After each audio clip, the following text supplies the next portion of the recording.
The Skeever Lord, a man of paradoxes. For how could a king wear not a crown? And how can a man as powerful as he frequent the low places, where the true masters of men are the long-tailed vermin, sharp of eye and tooth? The Skeever Lord is one such man. A mage discredited by heinous accusations of murder at the College of Winterhold and forced to flee to where no mage would seek to look. Our build nevertheless made a name for himself in the Ratway, and learned to survive in it, and then to dominate. When one of the new mages walked into the dormitory that night, and saw one of his fellows crouching over the prone form of another mage, he thought his senses to be deceiving him.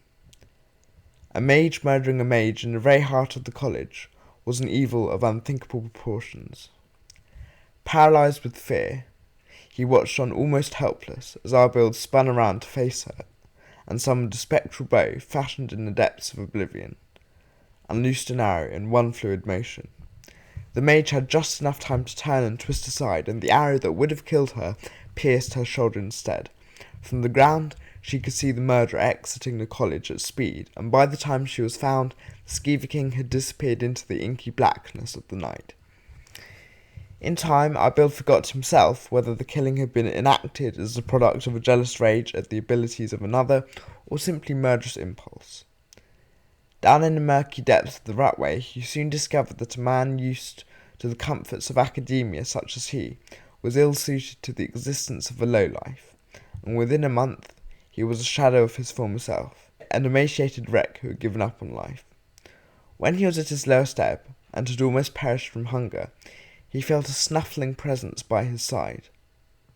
A Skeever was under the impression it had discovered a dead body, and that misapprehension would be its last. Summoning a last reserve of strength, Arbild incapacitated and killed the creature with his magic.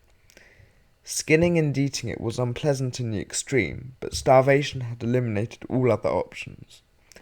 After he had eaten, he pondered the Skeever for a moment. It was the lowest of all predators, reviled by all men in Skyrim. However, it was versatile, and capable of surviving in the harshest of environments, in a way that most organisms were unable to. He resolved to assume that mantle of the humble Skeever. He may be looked down upon forever by the college, but he would learn to thrive in the new life he had forged for himself.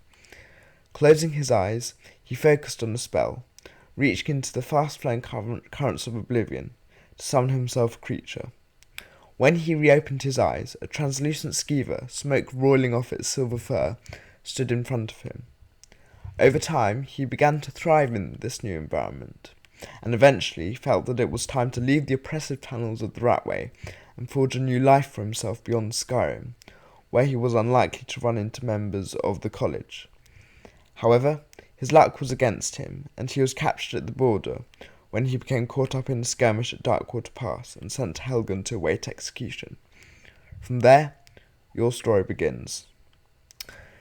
The main skills for this build are archery, conjuration, and sneak, with alteration and alchemy, as well as pickpocket, being secondary skills.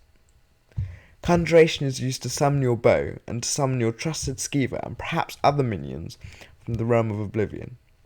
The ability to go unnoticed that our build picked up in the Ratway will likewise be useful, as the Skeever King will be able to reposition behind his enemies with ease, before tearing into them with his bound bow.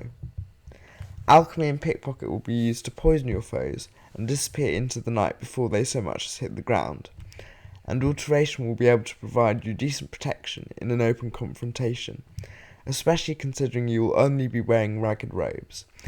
So that's all for this build, so thank you very much for watching, and especially for enduring my 4-month hiatus from YouTube.